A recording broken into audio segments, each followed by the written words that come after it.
자, 요한복음 12장 24절 한 절 말씀. 자, 우리 한 목소리로 다 같이 시작. 내가 진실로 진실로 너희에게 이르노니 한 알의 밀이 땅에 떨어져 죽지 아니하면 한 알 그대로 있고 죽음은 많은 열매를 맺느니라. 아멘. 그럼 따라서 하겠습니다. 열매를 맺으러 오신 예수님. 열매를 맺으러 오신 예수님. 할렐루야. 아멘. 예수님은 꽃을 피우러 오셨습니까? 열매 맺으러 오셨습니까? 열매 맺으러 오셨어요. 하늘의 밀알이 떨어져 죽지 아니하면 그대로 있고 죽으면은 많은 열매를 맺나니 문학 작품 가운데 가장 위대한 작품이라고 하는 카라마조프가의 형제들 도스토옙스키가 이걸 테마로 해서 이 글을 소설을 써가기 시작했는데, 여러분 우리 인생을 꽃 피는 인생과 열매 맺는 인생, 이거 둘로 나누어 볼 수 있습니다. 꽃을 피우는 인생이냐 열매 맺는 인생이냐 둘로 나누어 볼 수 있어요. 여러분 꽃은 목적이 아닙니다. 꽃과 열매가 있을 때 어떻습니까? 꽃은 줄기에 달려 있어야 이 꽃이 아름다워요. 그러나 꽃이 줄기에서 떨어져 버리면 그 순간부터 꽃은 쓰레기가 됩니다. 그러나 반대로 열매가 줄기에 달려있을 때는 별 쓸모가 없어요. 줄기에서 떨어지 그때부터 열매는 귀하신 몸이 됩니다. 우리가 흔히 권불 10년, 화무 11호이라고 이야기를 합니다. 10년간은 권세가 없고 10일 붉은 꽃이 없다 그랬어요. 독재자가 30년, 40년 그렇게 독재 권력을 누리지만, 그러나 진정으로 밑에 사람들이 따라줄 때는 10년이 넘지 않습니다. 진정으로 권세자를 따라주고 섬길 때는 10년이 가지 않아요. 그 다음부터는 그냥 억지로 끌고 가는 것에 불과합니다. 사람들 마음을 억지로 복종하게 할 수는 없어요.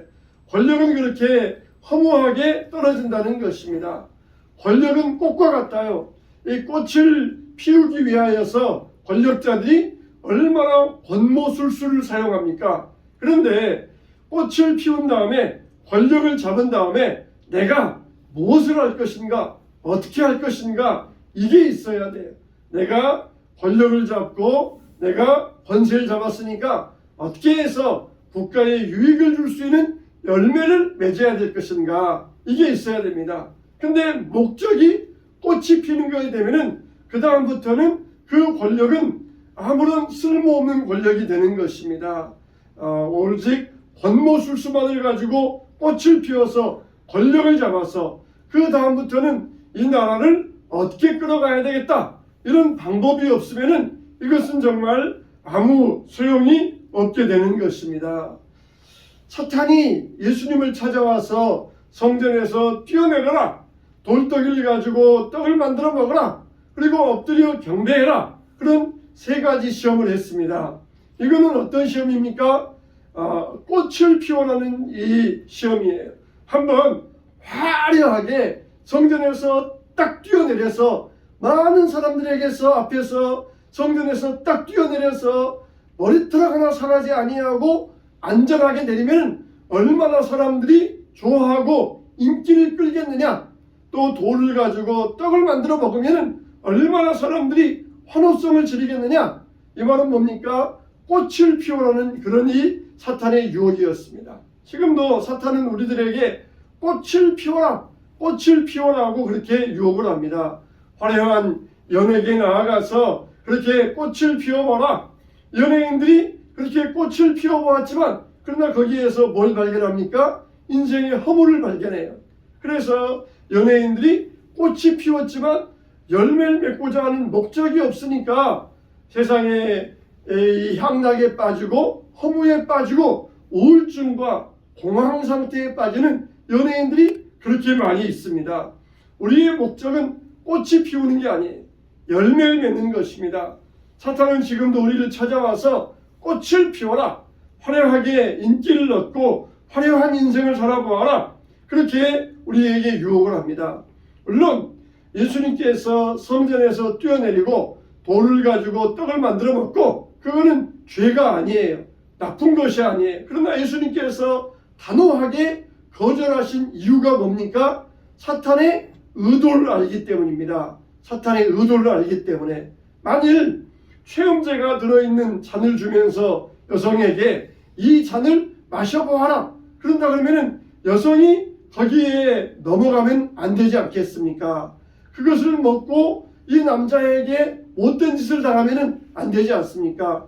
아무리 웃으면서 음료수 잔을 준다 할지라도 그 의도가 어디에 있는가 알면은 단호하게 거절해야 되지 않겠습니까?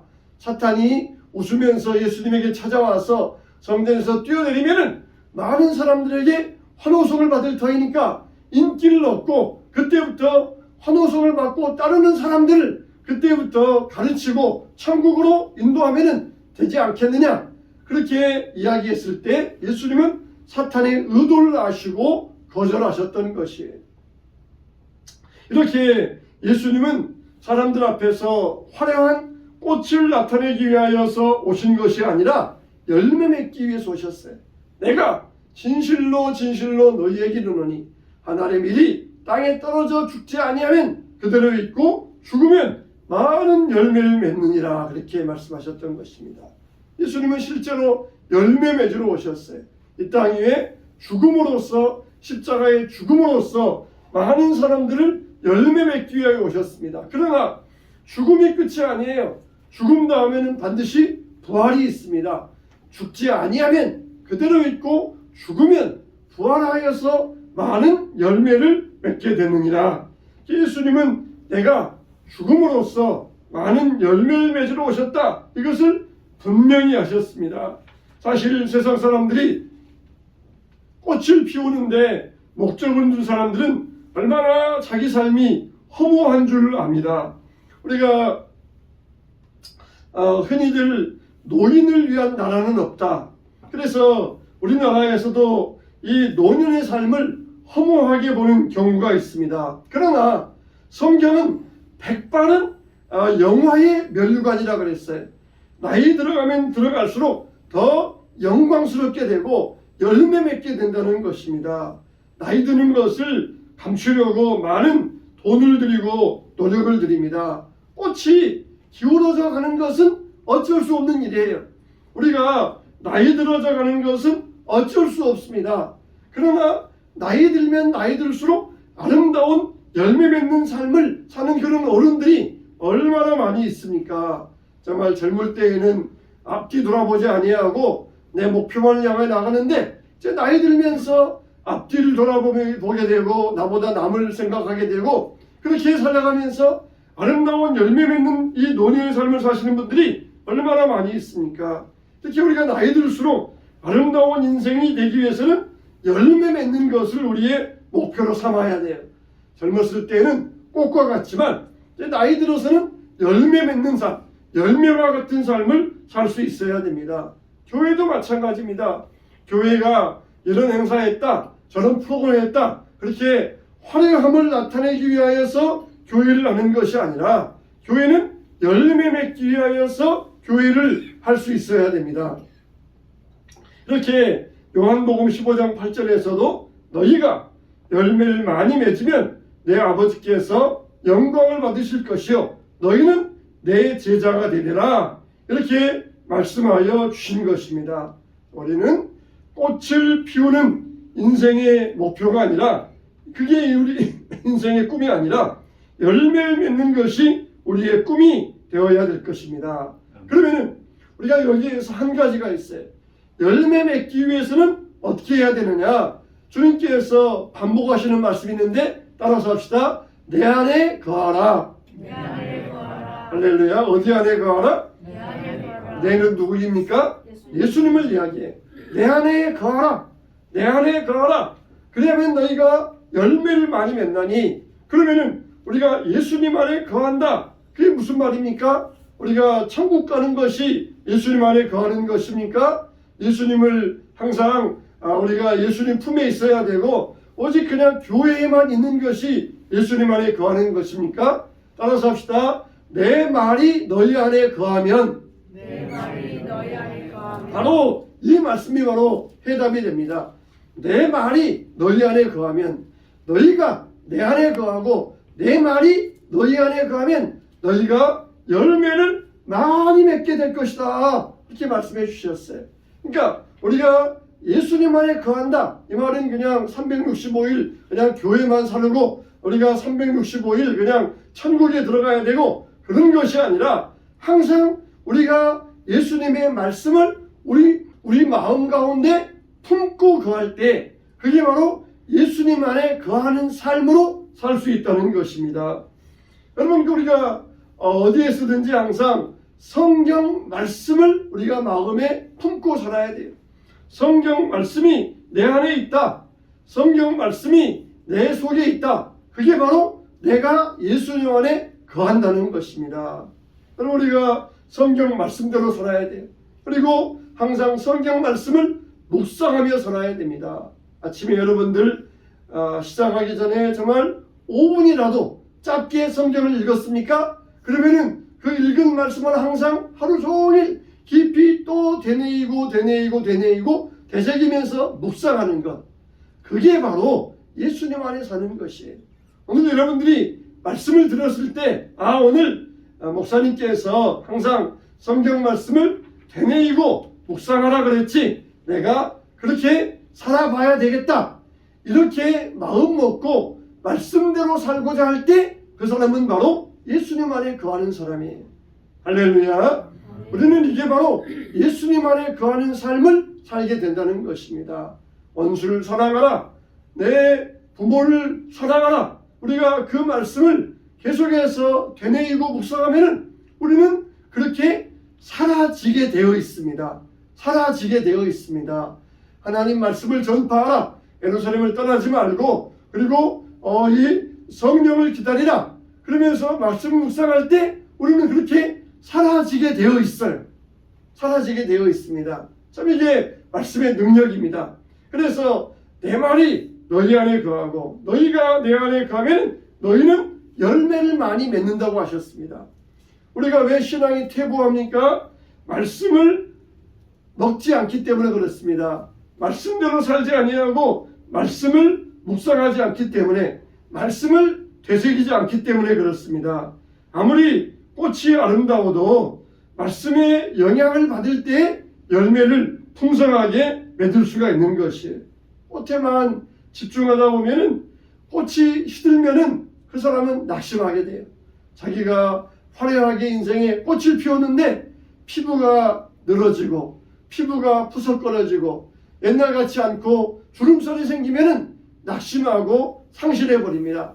그래서 어떻게든지 옛날처럼 살아가려고 돈을 쓰고 수술받고 그렇게 상실감에서 벗어나려고 합니다. 그러나 우리는 꽃이 피는 인생이 아니라 열매 맺는 인생이 되어야 돼요.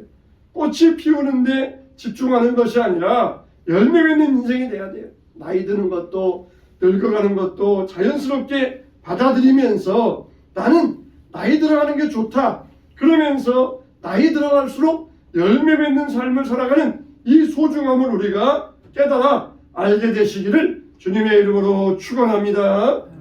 우리가 나이 드는 것을 어쩔 수 있습니까? 오는 것 우리가 막대기로 막아서 우리가 뒤로 이 나이가 뒤로 돌아서 온다 그러잖아요. 나이 드는 것은 어쩔 수 없지만 이 나이 드는 것을 사랑해야 되고 그리고 나이 드는 것이 슬픔이나 허무가 아니라 이렇게 하면서 더 예수 믿는 것을 잘 믿을 수 있게 되었다. 예수 믿는 것이 나에게 더 유리한 위치에 서게 되었다. 그러면서 좋아할 때 우리는 아름다운 열매를 맺을 수가 있어요. 나이 들면서도 여전히 젊었을 때와 같이 세상에 욕심 가지고 세상에 향락 가지고 살아가는 사람 누가 있습니까? 나이 들어가면서 점점 세상의 것은 멀어지게 되잖아요. 그러면서 점점 하나님을 가까이 하고 영적인 것을 가까이 하고 믿음 생활하고 얼마나 좋습니까? 나이 들어가면서. 젊었을 때는 하지 못했던 것을 나이 들어가면서 열매 맺을 수 있게 살아가는 것 얼마나 아름다운 일입니까?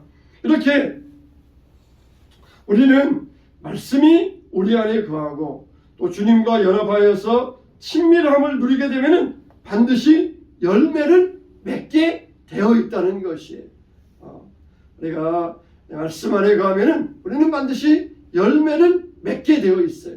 자, 그러면은 우리는 두 가지 열매를 맺어야 돼요. 첫째는 뭐냐? 따라서 합시다. 인격의 열매. 인격의 열매. 인격의 열매를 맺어야 돼요. 갈라디아서 5장 22절 23절 말씀에 오직 성령의 열매는 사랑과 희락과 화평과 오래 참음과 자비와 양성과 충성과 온유와 절제니 이 같은 것을 금지할 법이 없느니라. 여러분, 사랑, 희락, 화평, 오래 참음, 자비, 양선, 충성, 온유, 절제, 여기에는 어떤 굉장히 굉장한 그런 이 열매는 없습니다. 우리가 얼마든지 할 수 있는 평범한 열매들이에요. 그렇기 때문에 우리는 그리스도를 닮아가는 것을 목표로 해서 우리가 열매를 맺을 수 있도록 힘써야 된다는 것이에요. 에베소서 4장 15절에도 오직 사랑 안에서 참된 것을 하여 범사에 의에게까지 자랄지라 그는 머리니 곧 그리스도라. 또 에베소서 5장 이하에서도 너희가 전에는 어두움이더니 전에는 예수님을 알기 전에는 혼미하고 혼돈스러운 인생을 살았는데 그러나 이제는 빛의 자녀라. 그리고 빛의 열매는 모든 착함과 의로움과 신실함에 있느니라 그랬어요. 빛의 열매는 착함과 의로움과 진실함에 있다는 것이에요. 따라서 합시다. 빛의 열매는 착함과 의로움과 진실함에 있느니라. 여러분, 우리는 선량한 사람이 돼야 돼요. 선량한 사람. 선량하다 그러면은 마리아의 남편 요셉이 생각납니다. 요셉은 마리아와 약혼을 했는데 자기 약혼자가 임신했다는 것이에요. 그런 소식이 들려왔습니다. 요셉이 남자로서 자기 아내를 빼앗겠다 생각할 때 얼마나 고민이 심하고 얼마나 분노와 갈등이 일어났겠습니까? 그 당시에는 이 여자가 임신했으면 끌어다가 돌로 쳐 죽일 수 있는 법이 있었어요. 그냥 자기 분노대로 하면은 끌어다가 그냥 돌로 죽게 하는 그런 게 이 요셉의 권한이었습니다. 근데 뭐라고 그랬습니까? 저는 선한 사람이라. 저는 선한 사람이라. 드러내지 아니하고 가만히 끊고자 하되. 요셉은 선한 사람이었어요. 자기 약혼자가 죽는 모습을 원하지 아니하였습니다. 이게 바로 선량한 사람의 모습이에요. 우리는 이런 선량한 사람, 하나님이 이런 선량한 사람을 기뻐하시는 것이에요. 아프리카로 가자라고 하는 이 책이 있어요. 이 사모님 선교사님이 김미영 선교사님이 지은 기록인데 여기 케냐에 가서 저기 모바이라고 하는 것, 이 나이로비에서도 300km 들어가는 그런 아주 시골에 가서 직접 그들과 함께 자면서 애들 키우면서 내 자녀 키우면서 겪었던 이야기를 하셨어요. 우리가 참 아프리카는 낭만적인 곳이야. 아프리카 사람들은 참 선량한 사람들이야. 그렇게 말하는데 이분이 직접 겪은 아프리카 사람들은 그렇지 않았어요. 정말 남편이 죽고 그리고 두 아이를 키우는 이 부인을 데려다가 집에서 이 아이들과 함께 재워주고 키워주고 또 월급 주면서 그렇게 3년 동안을 그렇게 열심히 제자 훈련 시켜주고 이 돈을 주고 아이들도 키워줬는데 어느 날부터 갑자기 눈치가 달라지더라는 것이에요. 왜 그러는가 봤더니 다른 남자를 사귄 것이에요. 가톨릭 교도인 다른 남자를 사귄 것이에요. 그래서 다른 남자를 사귀면서 점점 눈치를 달리합니다. 그러면서 그 남자와 결혼할 테니까 집을 나가겠습니다. 그래서 나가서 무슨 짓을 하냐면은 그 남자의 사주를 받아가지고 3년 동안 자기를 부려먹기만 하고 월급을 안 줬습니다. 그래가지고는 케냐의 노동청에다가 신고해버린 거예요. 그래서 케냐의 노동청에서 한 달에 1,500실링씩을 계산해서 3년 월급을 주어라 그렇게 했어요. 집에서 그렇게 노동을 시킨 것도 없고 꼬박꼬박 용돈도 주고 자녀들을 위해서 해주고 그랬는데 제자 훈련 시켜주었는데 결국은 배반한 것입니다. 또 집에서 또한 이 청년을 데려다가 키우면서 열심히 했는데 어느 날부터 보니까 집에 물건들이 하나둘 사라지는 거예요. 라디오도 사라지고 지갑에 돈도 없어지고 그림도 없어지고 하나하나 사라지는 것이, 자전거도 없어지는 것이. 그래서 웬일인가 봤더니 그 청년이 하나하나 내려다가 갖다 파는 것이에요. 역시 쫓아내었더니 노동청에 신고해가지고 3년 동안 또 자기 임금을 떼먹었다. 그래가지고는 역시 그렇게 고소하더라는 것이. 나중에 경찰이 가서 그 청년 집에 가보니까 다 훔친 물건들이 그 집에 있었어요. 경찰이 와서는 이 사람을 어떻게 하기 원하십니까? 당장 고소하면은 감옥에 보낼 수 있습니다. 혹은 벌금 물릴 수 있습니다. 그렇게 말하지만 선교사가 그렇게 할 수 있겠어요? 그냥 용서하겠습니다. 원수도 사랑하셨으니까 절대로 감옥에 보내지 마시고 이 사람 용서해 주세요. 근데 이렇게 선교사들의 선량한 마음을 악용을 합니다. 악용을 해요. 선교사들은 고소도 못한다. 감옥도 못 보낸다. 그래가지고는 이 선교사들의 선량한 마음을 악용을 해요. 그래서 선교사님들이 자조적으로 하는 말이 있어요. 선교사가 한국에 오면은 선교사라고 인정도 받지만 선교지에 가면은 똥 취급받는다는 거예요. 똥 취급받는다는 거예요. 선교지에 가면은 선교사로서 인정도 못 받고 그냥 속이면은 속임당하고 맞으면 맞아야 되고 훔치면은 아무 말 못하고 그런 아주 그냥 똥 취급받는다는 것이에요. 그런데 한국에 오면은 선교사님 고생하다 오셨습니다. 그러면서 대접하고 말씀 듣고 그러지만은 현지에 가면은 그런 취급밖에 못 받는다는 거예요.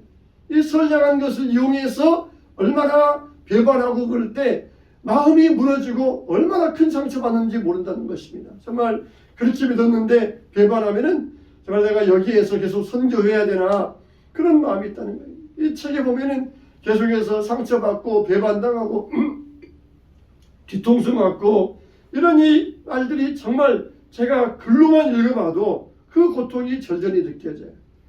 그냥 아이들끼리 선교사님 아이하고 현지 아이하고 싸웠는데 현지 부모님이 와가지고는 내가 그냥 한 칼 가지고 와서 목을 잘라버리겠다 이렇게 협박을 한다는 거예요.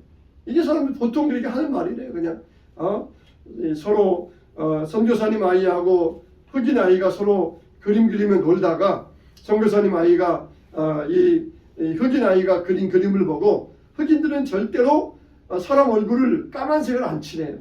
살색 칠하고 하얀색 칠하고 그래서 칠하는데 선교사님 어린아이가 뭐 알겠어요?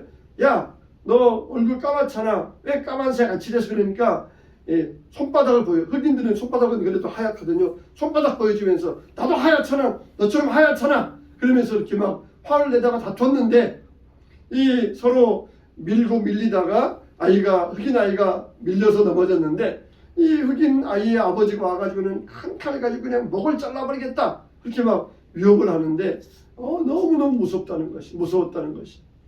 요즘은 이제 36년간 하다 보니까 다 면역이 돼요. 그냥 집에 들어가면은 이 거미가 기어다니고 도마뱀이 기어다니고 또 이렇게 흰 빨래를 넣어놓으면은 거기에다가 동나방이 날라와가지고 까맣게 알을 낳고 그리고 말라리아 걸리는 것은 그냥 다반사고 그러니 고통을 겪어가면서 하나님 말씀을 전하기 위해서 그렇게 애를 쓰면서 하는데 현지인들은 자기들을 속이려고만 하고 배반하고 뒤통수 치고 그럴 때에 절망이 몰려오지만 그러나 이 모든 것을 아시는 분은 하나님이시다.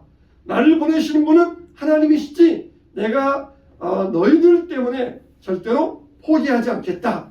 그렇게 계속해서 되새기고 마음 먹는다는 것이에요.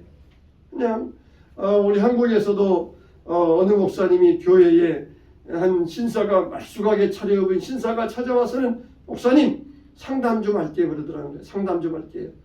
보면은 술 냄새가 풍기는데 무슨 말이냐 그랬더니 자기 딸이 급하게 병원에 갔는데 자기 딸이 지금 돈이 없어서 이 입원을 못하고 있다는 것이. 조금만 도와주시면 이 은혜 잊지 않겠습니다 그러더라는 것이. 그래서 너무너무 불쌍해가지고 자기도 돈 없는데 급히 딴 데서 꿔가지고 돈을 줬더니 나가면서 다른 친구들 만나가지고 막 낄낄낄 웃으면서 봐라 속았지 내가 속는다 그랬지 그러면서 갈 때 얼마나 마음이 무너지겠습니까. 이 그리스도인들의 선량함을 이용해 가지고 속이고 배반하는 일들이 많지만, 그러나 성경은 뭐라 그랬어요? 따라서 합시다. 속이는 것보다 속이는 것보다 속는 것이 낫다. 속는 것이 낫다. 예. 여러분들이 사기꾼 되어 가지고 속이는 자가 되는 게 좋겠어요? 차라리 그냥 내 물질 좀 손해보고 속는 것이 낫겠어요. 어? 우리가 선량함을 가지고 살아야 됩니다. 내가 속았다 그래서 그냥 나도 속이겠다, 이런 마음 먹어서는 안 돼요.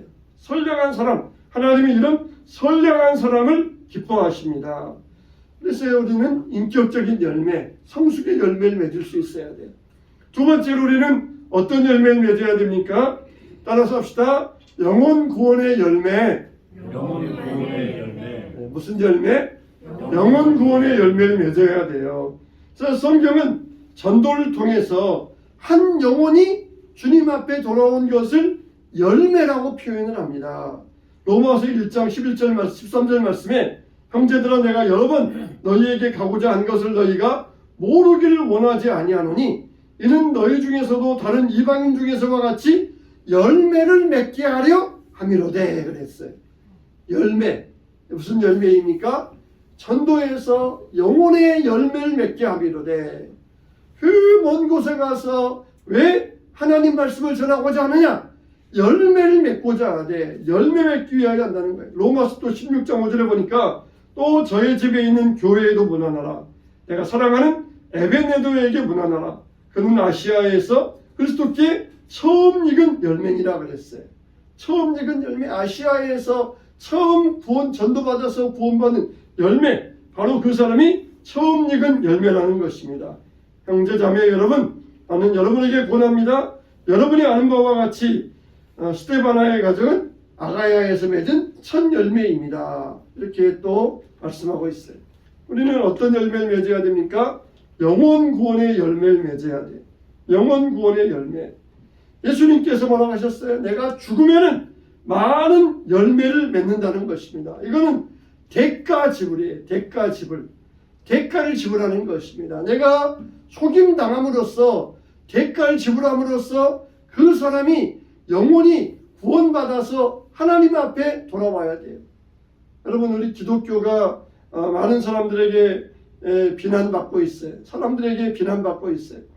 여러분, 우리가 차라리 속는 자가 되어야 되는데 그렇지 못했을 때 비난받고 정말 성도라는 이름을 가지고 많은 사람들에게 거짓말하고 또 많은 사람들을 속이고 또 영혼들을 도둑질하고 그런 일들로 인하여서 괜히 우리 애맨 정통 교회들까지 욕을 먹고 있어요. 다 거짓된 교회들 때문에 이 올바른 교회들까지 욕을 먹고 있습니다. 우리는 정말 그들에게 올바른 모습을 보여줄 수 있어야 돼요. 그 목적이 뭡니까? 그 영혼을 열매 맺기 위한 것입니다. 영혼의 열매를 맺기 위해서요.